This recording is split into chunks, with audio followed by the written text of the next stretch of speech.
In today's video, we're going to talk about eating sushi.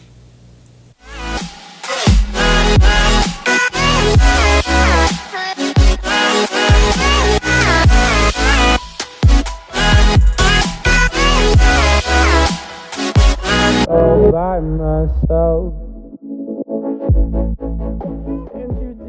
Hey guys, what's going on? This is Paul Rebella from ProPhysique.com coming to you on Saturday. And first things first, get this out of the way.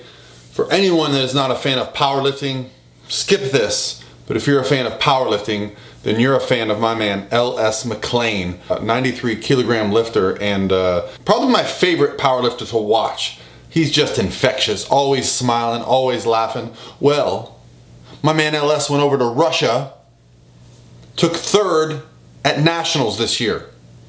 Third.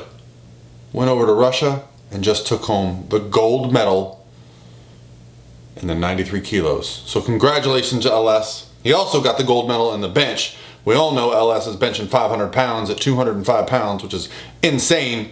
But to go into Russia with zero expectations and come home with the gold medal, the overall win, crazy, just crazy. So congrats to LS. But let's talk a little bit today about sushi. And the reason I want to talk about sushi is because it's one of those foods that, you know, healthy, not healthy, clean, not clean, good, could it be bad? And I think there's a couple things I want to discuss. And the first is, sushi is a very trendy food that a lot of people like to go out and eat because of the social situation. You go out, you eat, you talk about who got what. It's a very unique kind of texture environment. You're eating with chopsticks. Everything is very like texture driven. And so it's a great way to go out to eat. And it's also a great way to go out to eat if you are lean, if you are focusing on getting lean, if you just did a show and you want to go out and have something and not feel like you're way off diet. There's some very good ways that you can do that. But what I want to do is explain a little bit about how sushi works and the best way to kind of approach it. And let's break it up into different approaches. So let's say you're going only for the social aspect. You want to stay on your diet as much as possible and you want to go out to a sushi restaurant. What should you order? What you want to order is called sashimi, right? So sashimi is basically just going to be raw fish brought to your table in front of you. You can eat it, you can dip it in the soy sauce, you can however you want, and it's going to basically just be pure protein, and that's going to really allow you to kind of choose the kind of fish. Then you can kind of choose the fat, the protein, and minimize anything else. Now sushi is a piece of fish stacked on top of a piece of rice, right? So a little block of rice, a little piece of fish. That is sushi, right? So that is also a great way because you're just gonna get a very controlled amount of carbs, you're gonna get a very controlled amount of fish, and usually it's gonna be about an ounce, half an ounce to an ounce of fish per piece. Some restaurants will tell you it's gonna vary.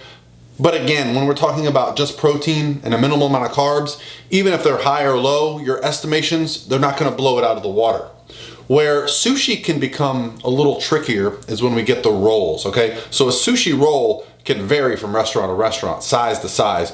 And you can look some sushi rolls up online and kind of get an idea of like what a tuna roll has, what a rainbow roll has. But I want to give you some ideas on rolls that you should kind of avoid, or what ingredients you should kind of avoid if you plan to go out and have sushi. Now, if you're gonna have one roll, then that's one thing, right? If you're gonna have one roll, you can have a little bit more fat, a little bit more carbs and protein. But if you're someone that likes to eat 2, 3, 4 rolls, I typically eat 2.5 to 3 rolls. Well, I might make one of those a little bit more enjoyable, a little bit more trendy with some tempura. Tempura means fried. Cream cheese, very fat dense. Avocado, very fat dense. So when you start getting very fat dense, sushi rolls, I've seen as much as 35 grams of fat for a single roll. Sounds kind of crazy because that's almost like a big cheeseburger, right? So, but we think of sushi as, since it's not cooked, I mean, unless it's got tempura, if it's not cooked, it's rice and we're at a Japanese place, it feels cleaner, but you can still pack in some calories with cleaner foods. So you can opt for the more tuna-based rolls that do not include things like mayonnaise, avocado, tempura, cream cheese. These are the real calorie dense things that we have on a sushi plate. So again, it comes down to what are you going for? Are you going purely to be social and you want to stay on your diet?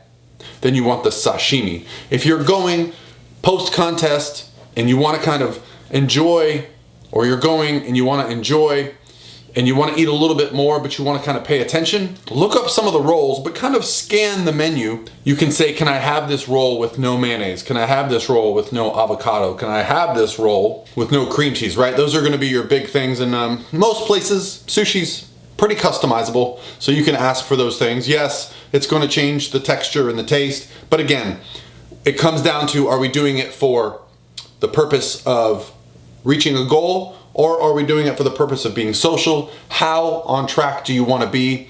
Yes, the macros online are going to vary greatly because honestly, there's not really a sushi chain that they all make them the same. Every place you go, they're going to be crazy. They're going to have different sizes, and you know, all sushi restaurants are trying to get your business, so they're going to, some places are going to have much bigger options. I would just steer clear of anything that's like crazy, like the dynamite roll where it's, you know, tempura dropped on and it's deep fried and it's cream cheese, and those are the kind of things where you can start to get over 30 grams of fat in a single roll, versus something like sashimi where you can get like, you know, minimal fat, if any, only in what's in the fish, what kind of fish you get.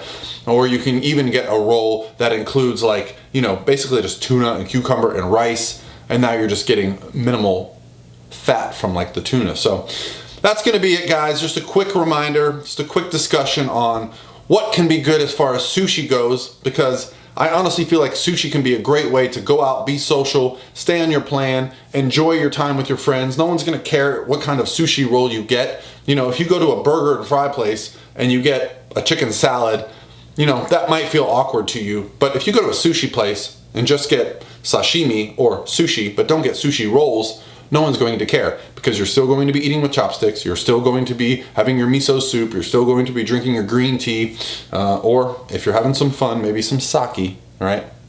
Let's have some sake. All right, guys, it's Saturday. I want you guys to have a great rest of your weekend, and I'll talk to you on Monday.